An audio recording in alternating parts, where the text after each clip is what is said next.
आप सभी को नमस्कार। जहां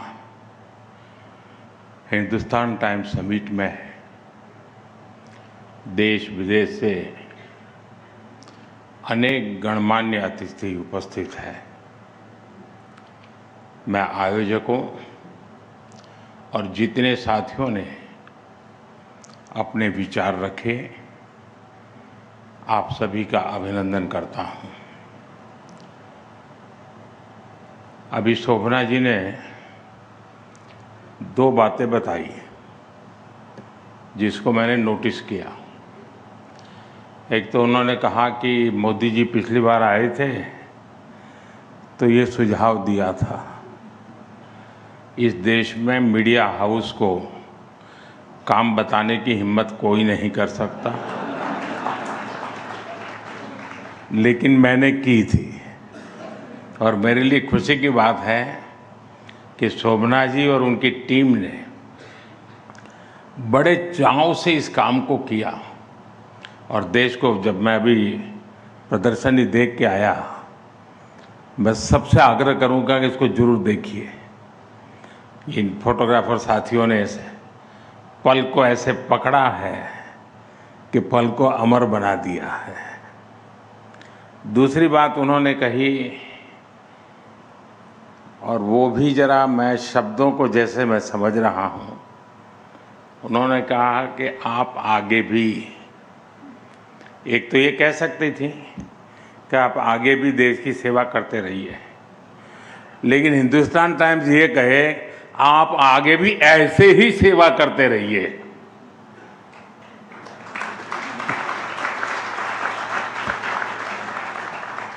तो मैं इसके लिए भी विशेष रूप से आभार व्यक्त करता हूं। साथियों, इस बार समिट की थीम है ट्रांसफॉर्मिंग टुमारो। मैं समझता हूं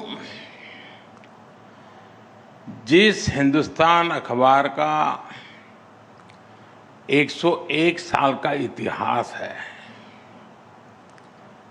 जिस अखबार पर महात्मा गांधी जी, मदन मोहन मालवीय जी, घनश्याम दास बिड़ला जी, ऐसे अनगिनत महापुरुषों का आशीर्वाद रहा, वो अखबार जब ट्रांसफॉर्मिंग टुमारो की चर्चा करता है तो देश को ये भरोसा मिलता है कि भारत में हो रहा परिवर्तन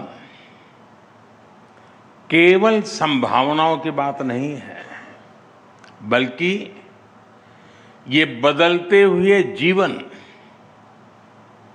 बदलती हुई सोच और बदलती हुई दिशा की सच्ची गाथा है। साथियों, आज हमारे संविधान के मुख्य शिल्पी डॉक्टर बाबा साहब आम्बेडकर जी का महापरिनिर्वाण दिवस भी है।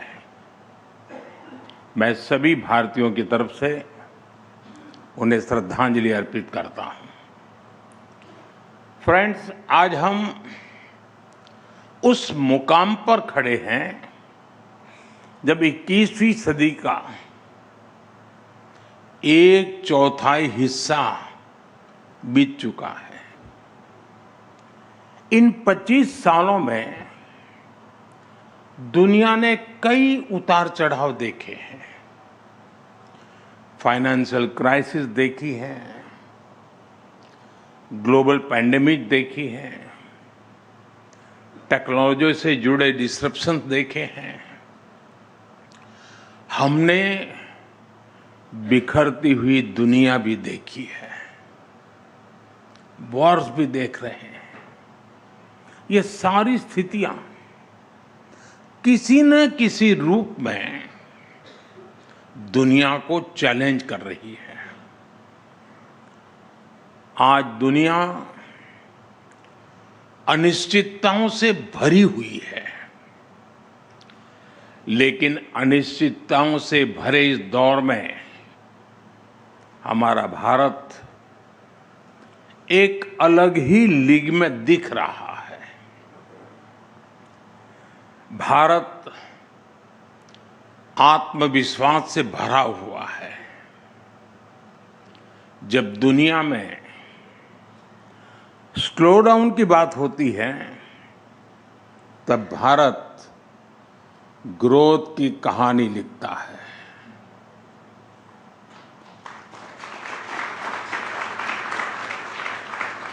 जब दुनिया में ट्रस्ट की क्राइसिस दिखता है, तब भारत ट्रस्ट का पिलर बन रहा है। जब दुनिया फ्रैगमेंटेशन की तरफ जा रही है, तब भारत ब्रिज बिल्डर बन रहा है। साथियों, अभी कुछ दिन पहले भारत में Q2 के जीडीपी फिगर्स आए हैं। 8% से ज्यादा की ग्रोथ रेट हमारी प्रगति की नई गति का प्रतिबिंब है।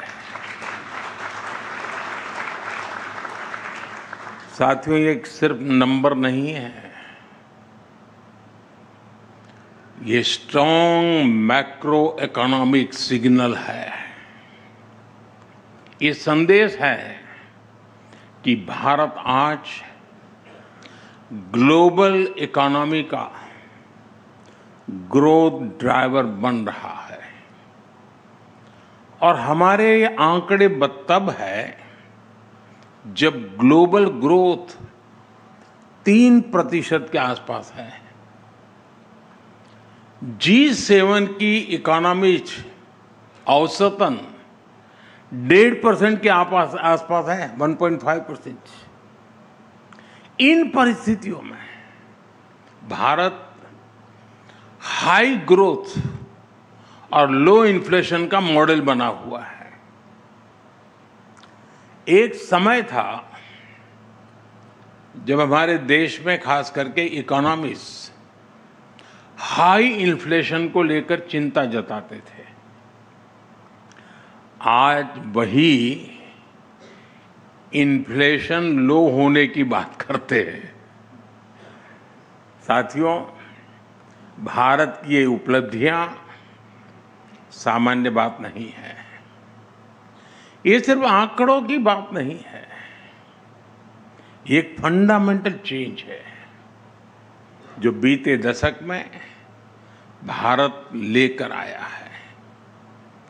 ये फंडामेंटल चेंज रिजिलियंस का है।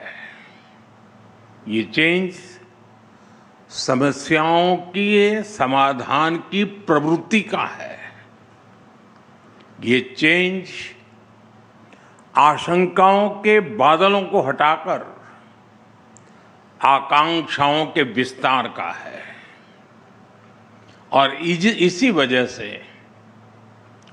आज का भारत खुद भी ट्रांसफॉर्म हो रहा है और आने वाले कल को भी ट्रांसफॉर्म कर रहा है। साथियों, आज जब हम यहां ट्रांसफॉर्मिंग टुमारो की चर्चा कर रहे हैं, हमें यह भी समझना होगा कि ट्रांसफॉर्मेशन का जो विश्वास पैदा हुआ है, उसका आधार वर्तमान में हो रहे कार्यों की, आज हो रहे कार्यों की एक मजबूत नींव है। आज के रिफॉर्म और आज की परफॉर्मेंस हमारे कल के ट्रांसफॉर्मेशन का रास्ता बना रहे हैं।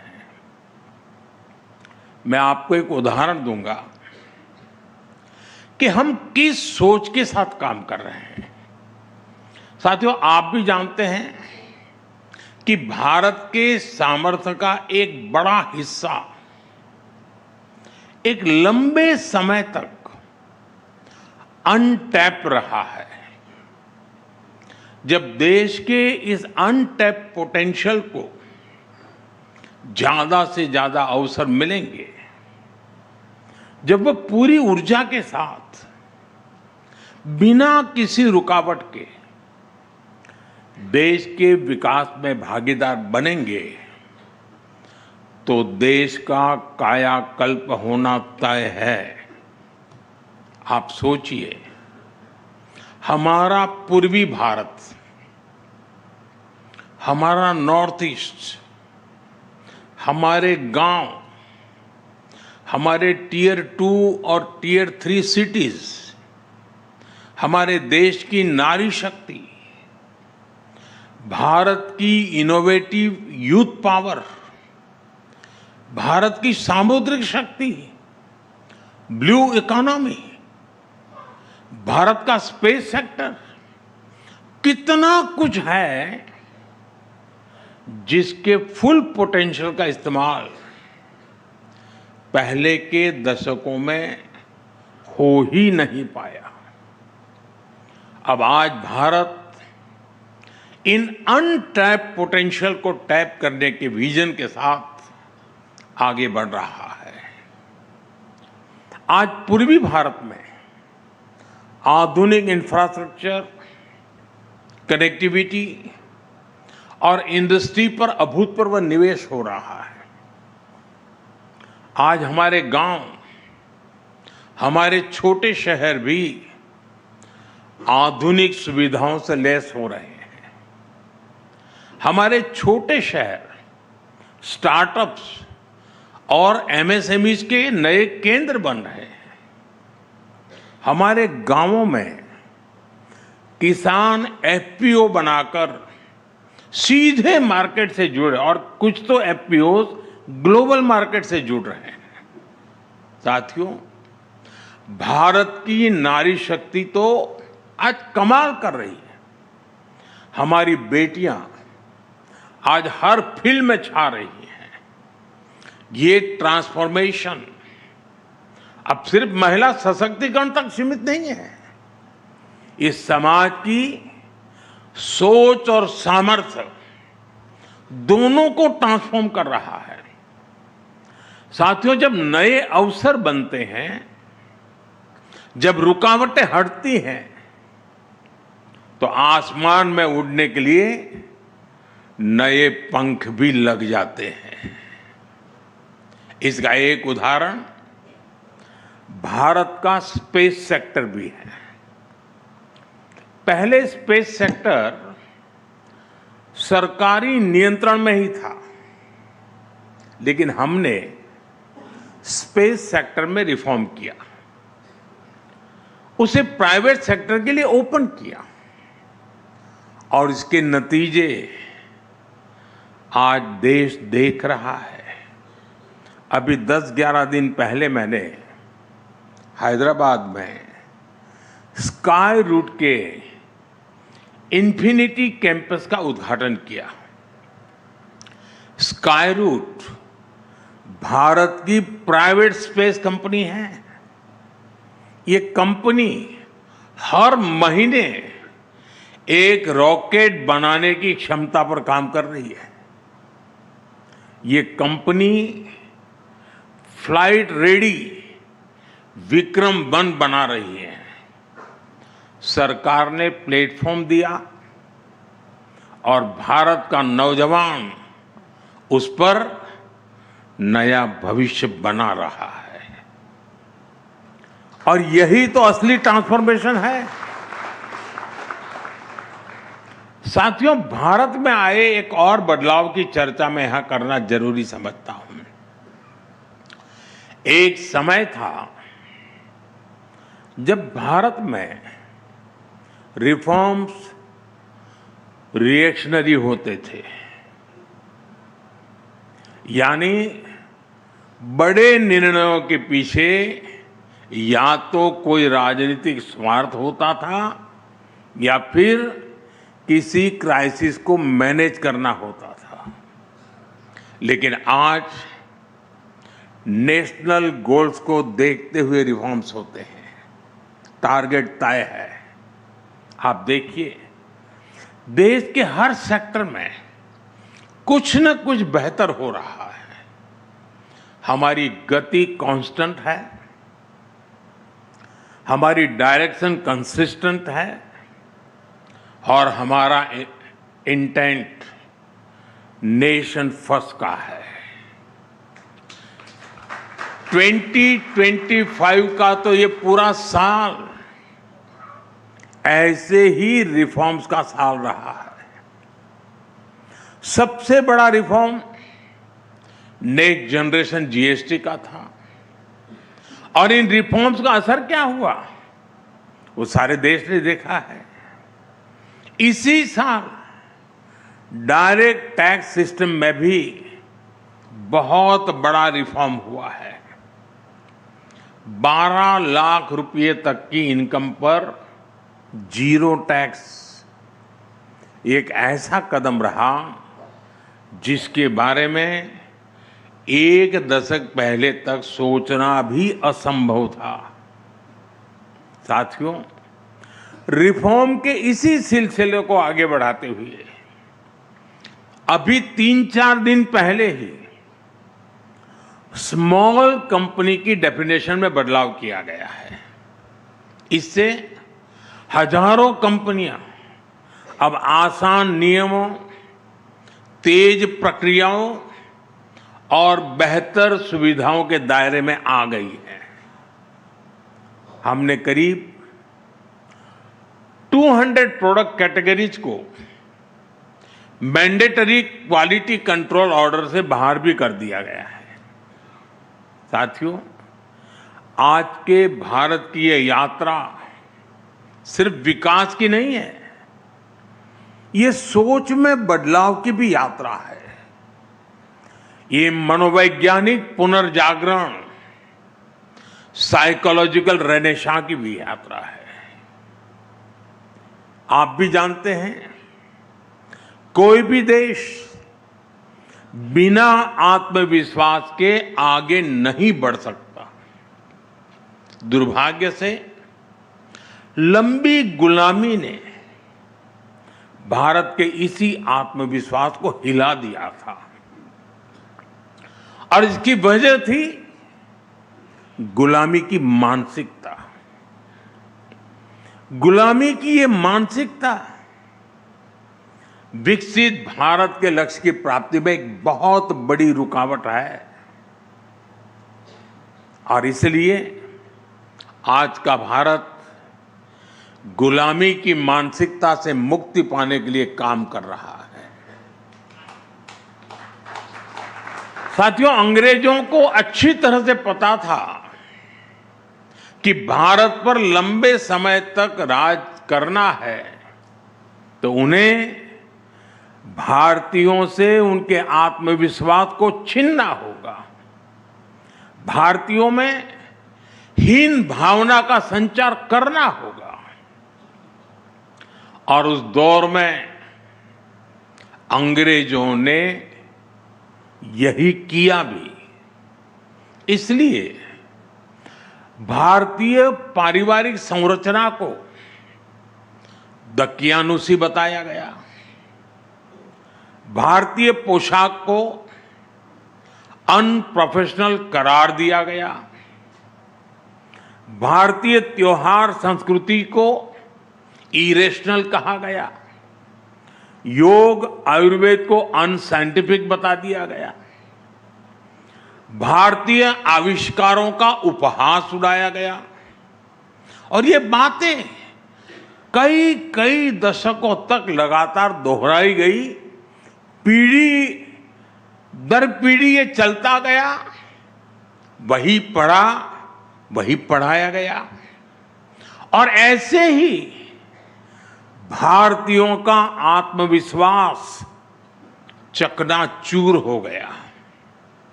साथियों, गुलामी की इस मानसिकता का कितना व्यापक असर हुआ है, मैं उसका कुछ उदाहरण आपको देना चाहता हूं।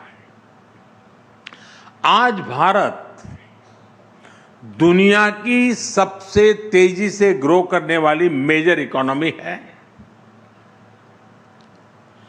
कोई भारत को ग्लोबल ग्रोथ इंजन बताता है, कोई ग्लोबल पावर हाउस कहता है। एक से बढ़कर एक बातें आज हो रही हैं। लेकिन साथियों, आज भारत की जो तेज ग्रोथ हो रही है, क्या कहीं पर आपने पढ़ा, क्या कहीं पर आपने सुना, इसको कोई हिंदू रेट ऑफ ग्रोथ कहता है क्या? दुनिया की तेज इकोनॉमी, तेज ग्रोथ कोई कहता है क्या? हिंदू रेट ऑफ ग्रोथ कब कहा गया? जब भारत 2-3% की ग्रोथ के लिए तरस गया था। आपको क्या लगता है, किसी देश की इकोनॉमिक ग्रोथ को उसमें रहने वाले लोगों की आस्था से जोड़ना, उनकी पहचान से जोड़ना, क्या ये अनायास ही हुआ होगा क्या? जी नहीं, ये गुलामी की मानसिकता का प्रतिबिंब था। एक पूरे समाज, एक पूरी परंपरा को अनप्रोडक्टिविटी का, गरीबी का पर्याय बना दिया गया। यानी ये सिद्ध करने का प्रयास किया गया कि भारत की धीमी विकास दर का कारण हमारी हिंदू सभ्यता और हिंदू संस्कृति है। और हद देखिए, आज जो तथाकथित बुद्धिजीवी हर चीज में, हर बात में सांप्रदायिकता खोजते रहते हैं, उनको हिंदू रेट ऑफ ग्रोथ में सांप्रदायिकता नजर नहीं आई। ये टर्म उनके दौर में किताबों का, रिसर्च पेपर्स का हिस्सा बना दिया गया। साथियों, गुलामी की मानसिकता ने भारत में मैन्युफैक्चरिंग इकोसिस्टम को कैसे तबाह कर दिया और हम इसको कैसे रिवाइव कर रहे हैं, मैं इसके भी कुछ उदाहरण दूंगा। भारत गुलामी के कालखंड में भी अस्त्र शस्त्र का एक बड़ा निर्माता था। हमारे यहां ऑर्डिनेंस फैक्ट्रीज का एक सशक्त नेटवर्क था। भारत से हथियार निर्यात होते थे। विश्व युद्धों में भी भारत में बने हथियारों का बोलबाला था। लेकिन आजादी के बाद हमारा डिफेंस मैन्युफैक्चरिंग इकोसिस्टम तबाह कर दिया गया। गुलामी की मानसिकता ऐसी हावी हुई कि सरकार में बैठे लोग भारत में बने हथियारों को कमजोर आंकने लगे और इस मानसिकता ने भारत को दुनिया के सबसे बड़े डिफेंस इंपोर्टर के रूप में से एक बना दिया। साथियों, गुलामी की मानसिकता ने शिप बिल्डिंग इंडस्ट्री के साथ भी यही किया। भारत सदियों तक शिप बिल्डिंग का एक बड़ा सेंटर था। यहां तक कि 5-6 दशक पहले तक, यानी 50-60 पहले, भारत का 40% ट्रेड भारतीय जहाजों पर होता था। लेकिन गुलामी की मानसिकता ने विदेशी जहाजों को प्राथमिकता देनी शुरू की। नतीजा सबके सामने है। जो देश कभी समुद्री ताकत था, वो अपने 95% व्यापार के लिए विदेशी जहाजों पर निर्भर हो गया है। और इस वजह से आज भारत हर साल करीब $75 बिलियन यानी लगभग 6 लाख करोड़ रुपए विदेशी शिपिंग कंपनियों को दे रहा है।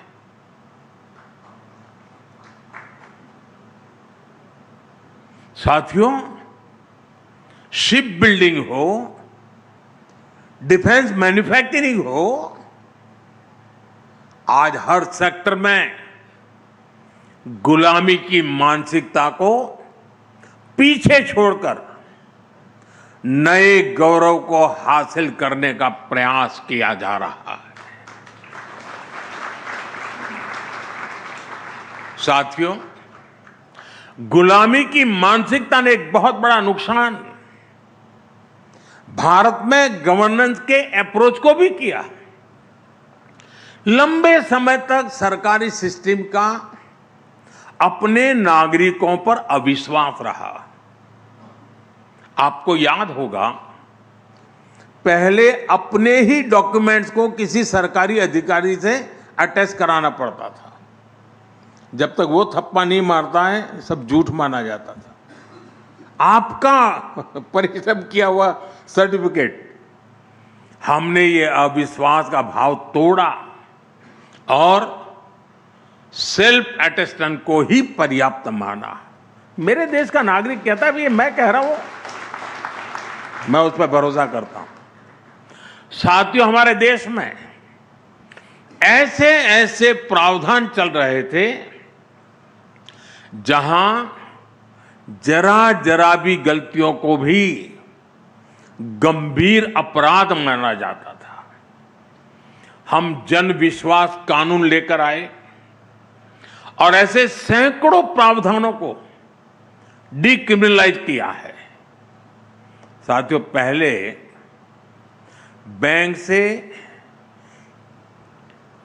1000 रुपये का भी लोन लेना होता था तो बैंक गारंटी मांगता था, क्योंकि अविश्वास बहुत अधिक था। हमने मुद्रा योजना से अविश्वास के इस कुचक्र को तोड़ा। इसके तहत अभी तक 37 लाख करोड़, 37 लाख करोड़ रुपए की गारंटी फ्री लोन हम दे चुके हैं देशवासियों को।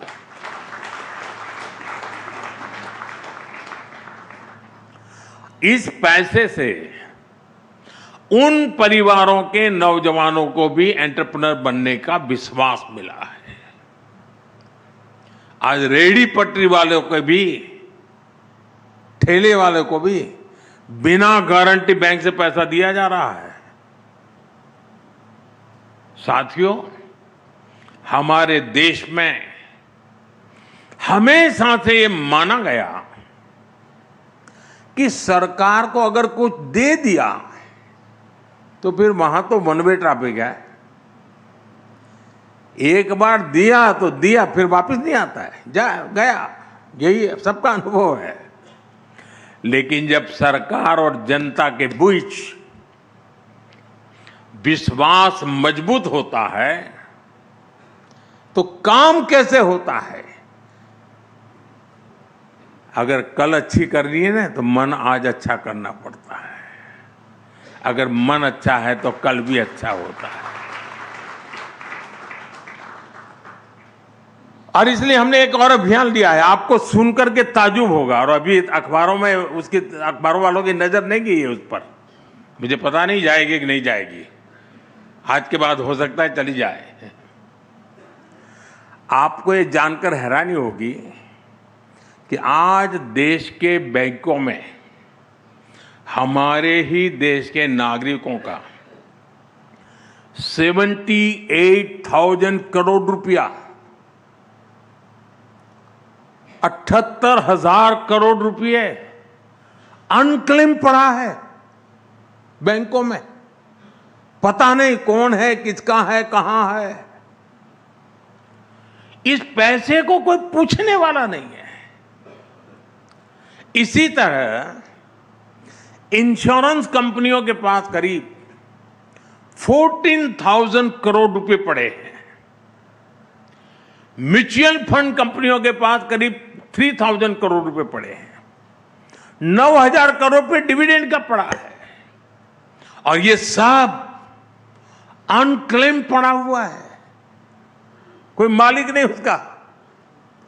ये पैसा गरीब और मध्यम वर्गीय परिवारों का है और इसलिए जिसके हैं वो तो भूल चुका है। हमारी सरकार अब उनको ढूंढ रही है देश भर में। अरे भाई बताओ, तुम्हारा तो पैसा नहीं था, तुम्हारे माँ बाप का तो नहीं था, कोई छोड़ के तो नहीं चला गया। हम जा रहे हैं। हमारी सरकार उसके हकदार तक पहुंचने में जुटी हुई है और इसके लिए सरकार ने स्पेशल कैंप लगाना शुरू किया है। लोगों को समझा रहा है कि भाई देखिए, कोई है कोई अता पता, आपके पैसे कहीं हैं क्या, गए हैं क्या। अब तक करीब 500 डिस्ट्रिक्ट्स में हम ऐसे कैंप लगाकर हजारों करोड़ रुपए असली हकदारों को हम दे चुके हैं जी। पैसे पड़े थे, कोई पूछने वाला नहीं था, लेकिन मोदी है, ढूंढ रहा है। अरे यार तेरा है, ले जा। साथियों, ये सिर्फ एसेट की वापसी का मामला नहीं है, ये विश्वास का मामला है।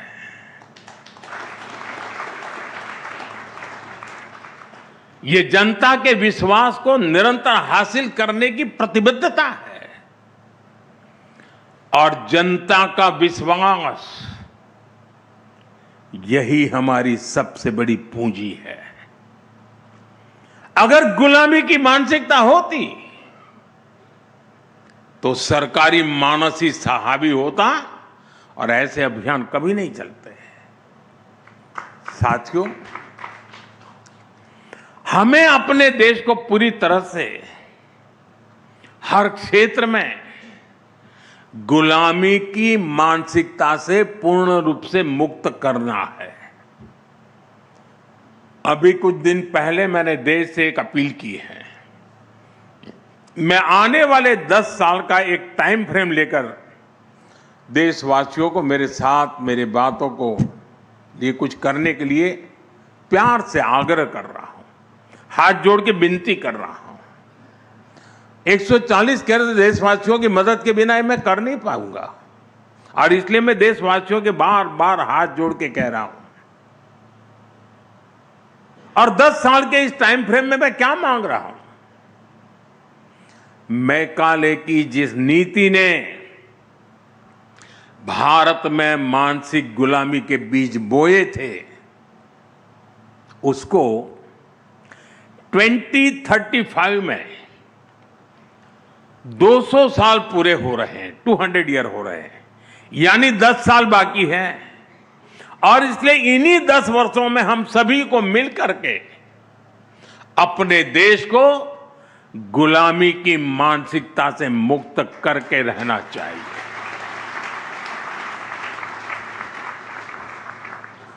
साथियों, मैं अक्सर कहता हूं, हम लीक पकड़कर चलने वाले लोग नहीं हैं। बेहतर कल के लिए हमें अपनी लकीर बड़ी करनी ही होगी। हमें देश की भविष्य की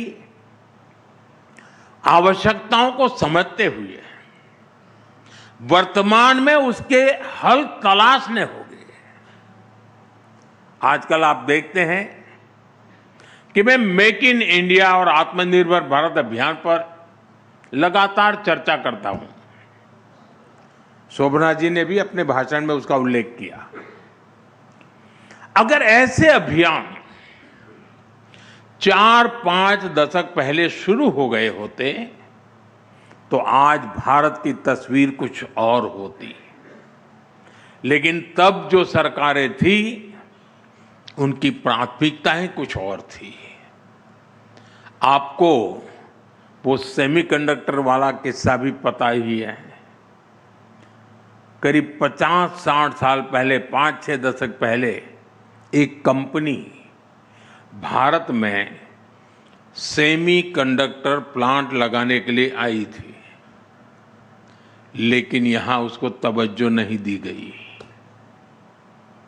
और देश सेमीकंडक्टर मैन्युफैक्चरिंग में इतना पिछड़ गया।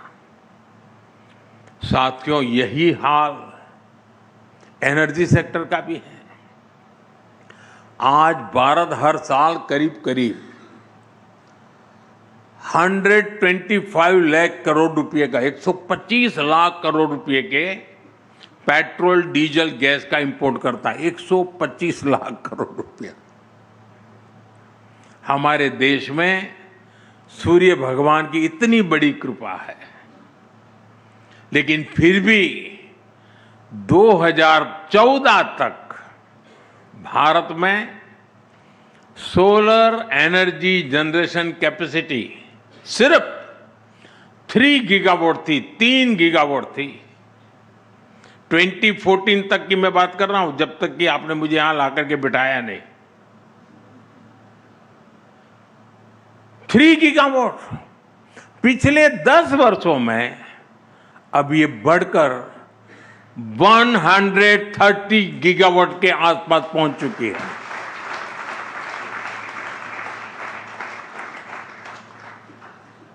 और इसमें भी भारत ने 22 गीगावाट कैपेसिटी सिर्फ और सिर्फ रूफटॉप सोलर से ही जोड़ी है। 22 गीगावाट एनर्जी रूफटॉप सोलर से। साथियों, पीएम सूर्य घर मुफ्त बिजली योजना ने एनर्जी सिक्योरिटी के इस अभियान में देश के लोगों को सीधी भागीदारी करने का मौका दे दिया है। मैं काशी का सांसद हूं, प्रधानमंत्री के नाते जो काम है, लेकिन सांसद के नाते भी कुछ काम करने होते हैं।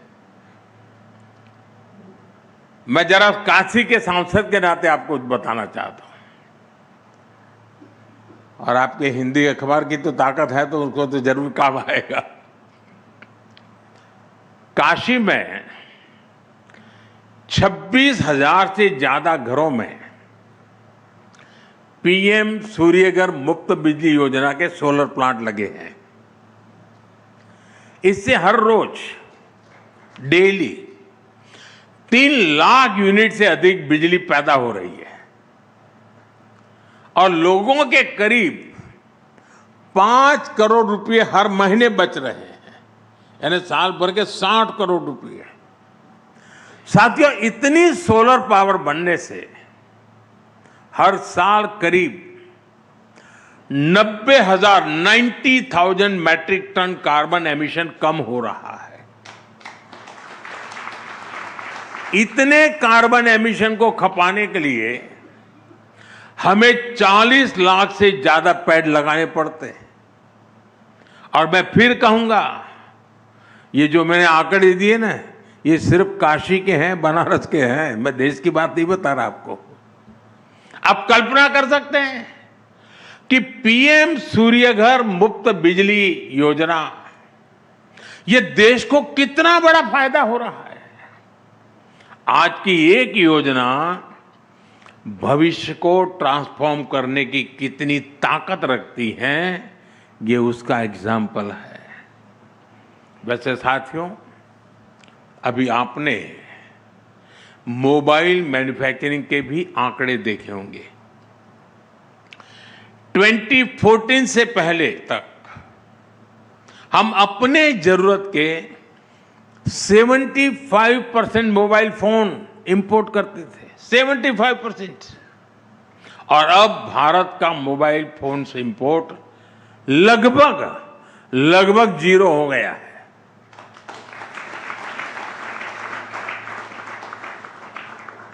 अब हम बहुत बड़े मोबाइल फोन एक्सपोर्टर बन रहे हैं।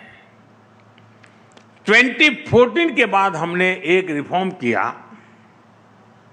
देश ने परफॉर्म किया और उसके ट्रांसफॉर्मेटिव नतीजे आज दुनिया देख रही है। साथियों, ट्रांसफॉर्मिंग टुमारो की ये यात्रा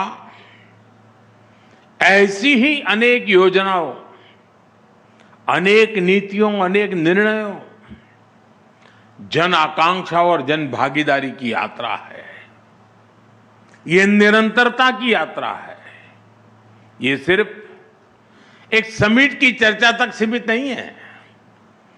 भारत के लिए तो ये राष्ट्रीय संकल्प है।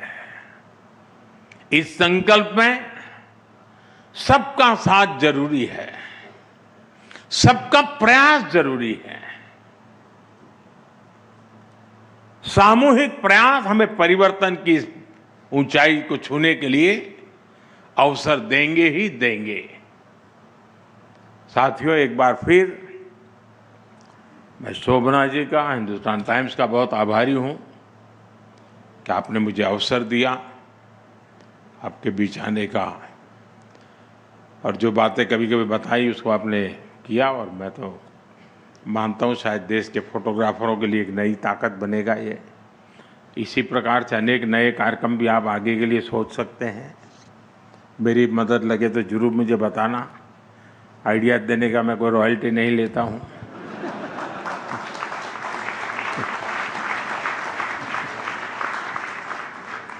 मुफ्त का कारोबार है और मारवाड़ी परिवार है तो मौका छोड़ेगा ही नहीं। बहुत बहुत धन्यवाद आप सबका। नमस्कार।